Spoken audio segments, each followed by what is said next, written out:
ሰላም አለይኩም ወራህመቱላሂ ወበረካቱ። ውዶች እንዴት ናችሁ? ሀባይብ ደህና ናችሁ? አልሐምዱሊላህ እኔ በጣም ደህና ነኝ። በያላችሁበት ሰላማችሁ ብዝት ይበልልኝ፣ አላህ ይጠብቃችሁ። ዱዓ እያደረጋችሁ ሰለ ዐለል ሐቢብ አላሁመ ሰሊ ዐለ ሙሐመድ። ቢስሚላህ ዛሬ ጀላችሁ የመጣሁት የሮዝ ከብሳ አሰራር ነው። ከመጀመሪያው እስከ መጨረሻ አብራችሁን ቆዩ። እንደምትመለከቱት እዚህ ንጹህ ብረት ድስት ላይ አንድ ሲኒ ዘይት የሚሆን እኔ ብዙ ዘይት አልጠቀም ማለት ነው። አንድ ሲኒ ዘይት የሚሆን ንጹህ ብረት ድስት ላይ አደረኩ። ከታች እሳቱን ለኩሸዋለሁኝ ማለት ነው እንዲሞቅልኝ። ከዛ እሱ መሞቁን ታረጋግጥኩ በኋላ ቀይ ሽንኩርት በትናንሹ የከተልኩት ነበረኝ። ያንን ቀጥታ ሞቀው ወይም ጋለው ዘይት ላይ እንጨምራለን ማለት ነው። መጀመሪያ ሽንኩርቱን ካደረግነው ብዙም አይጥምም። ሽታው ቆንጆ ሊሆን የሚችለው መጀመሪያ ዘይቱን ስታሞቁት ነው ማለት ነው። እንደዚህ ሽንኩርታችንን አድርገን ጠበስ እናደርገዋለን። እሳቱ ያው መካከለኛ ነው፣ ሲበዛም በጣም እንዳይቃጠልብን እሳቱ ከታች መካከለኛ መሆን አለበት ማለት ነው። ከዛ እንደዚህ እንደምትመለከቱት ጠበስ አደረኩት።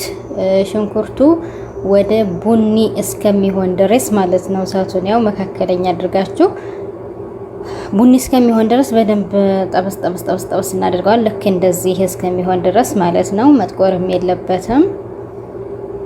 እንደዚሁም እየከፈታችሁ እያማሰላችሁ መሆን አለበት ማለት ነው። ከዛ እንደዚህ ካደረግን በኋላ ቀጣይ ማለት ነው የምንጨምረው ነጭ ሽንኩርትና ዝንጅብል። ለኔ ተዘጋጅቶ የተቀመጠ ፍሬዘር ነበረኝ። እሱን በሚበቃኝ መልኩ አውጥቼ ጨመርኩ። ብዙም ቢሆን ችግር የለውም። እኔ ያው በብዛት ነበረ ሩዝ የምሰራው፣ የተወሰነ መጠኑ በዛ ያለ ነው የተጠቀምኩት ለማለት ፈልጌ ነው። ከዛ የተፈቀፈቀ ካሮትና የተከተፈ ቲማቲም ነበረኝ። እሱን አንድ ላይ ጨምሬ በደንብ አንድ ላይ ጠበስኩት ማለት ነው። ቲማቲሙን ከሚፈጭ ይልቅ ከብሳ ስትሰሩ ብትቆራረጡት ወይም ብትከትፉት የተመረጠ ይሆናል ማለት ነው። ካሮቱንም እንደዚሁ ብትፈቀፍቁት ጥሩ ነው። እንደዚህ ሁለት አንዱን ፈቅፍቄ አንዱን ደግሞ ከትፌ እንደዚህ በደንብ አንድ ላይ እሽት ያደረኩት። ቀጣይ ደግሞ እኔ ያው ቀይ ከብሳ ስለሆነ የምሰራው እንዲቀላልኝ ግዴታ ሰልሳ መጠቀም አለብኝ። ቲማቲም ብቻ አይበቃውምና ሰልሳ እጨምራለሁ ማለት ነው። ሰልሳው ጋር ደግሞ በደንብ አድርጌ እሳቱን መካከለኛ አድርጌ ያው እሳቱ ብዙም አልቀነስኩት፣ መካከለኛ ነው። በደንብ አድርጌ ጠበስኩት ማለት ነው። እንደዚህ እንደምትመለከቱት በደንብ ጥብስ ከተደረገ በኋላ ሽት እያደረግን ያው ትንሽ እየገጠማችሁ እየከፈታችሁ እሹት ማለት ነው። ያኔ ማንኛውም ነገር በደንብ ሲታሽ ጣዕሙ ቆንጆ ነው የሚሆነው። ከዛ እዚህ የታጠበ ንጹህ ስጋ ነበረኝ። ያው በስጋ ነው የምሰራው። ቀጥታ ቅድም አቁላላሁት ላይ ስጋውን እጨምራለሁኝ።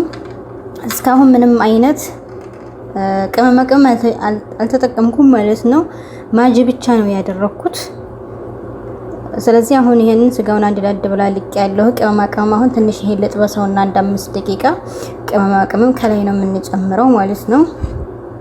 አሁን ያውና እንደዚህ በደንብ ጠብሼዋለሁ ከ5 ደቂቃ በኋላ እያችሁን።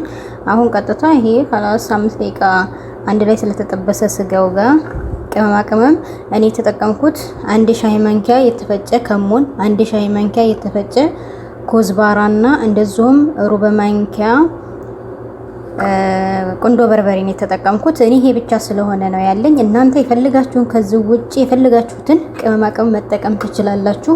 ግዴታ ነው የነገርኳችሁ ብቻ መሆን የለበትም። እኔ ያ ብቻ ነው ያለኝ። ከዛ እሱ ጋር ባህራቱ ወይም ቅመማ ቅመም ጋር ታደርጋችሁ በኋላ ደግሞ የተወሰነ በደንብ ሽት ታደርጉታላችሁ ማለት ነው። ከዛ በኋላ እንደ 5 ደቂቃ ካሻችሁት በኋላ ሙቅ ውሃ ታፈሉና ሙቅ ውሃ ትጨምራላችሁ። ያው እኔ ብረት ድስት ኖርማል ብረት ድስት ነው የተጠቀምኩት። 1 ሰዓት ቢሆን የሚሆን ያስፈልገዋል ስጋው ለመብሰልና ረጅም ሰዓት ነው የፈጀብኝ።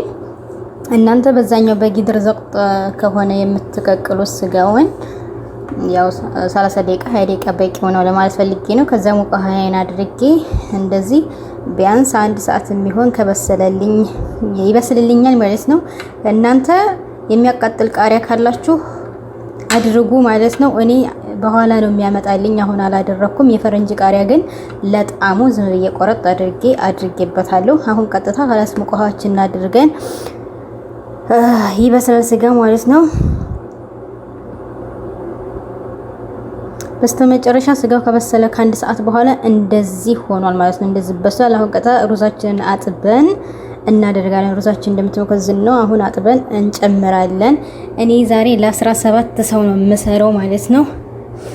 ያውና ጫው ይቅርታ ጫው አልነገርኳችሁም። ጫው ታደርጋላችሁ። ጠይብ በስተመጨረሻ ደግሞ ቪዲዮውን ሳልቀርጽ በሚያሳዝን ሁኔታ ትሪ ላይ እንዳደረኩት ወሰዱት ማለት ነው። እና 3 ትሪ ነበር 17 የተሰራው የተረፈው ትንሽ ነው። በነገራችን ላይ ከብሳይን በጣም ነው የሚወዱት እና እንዲህ አድርጋችሁ ሞክሩት ለማለት ፈልጌ ነው።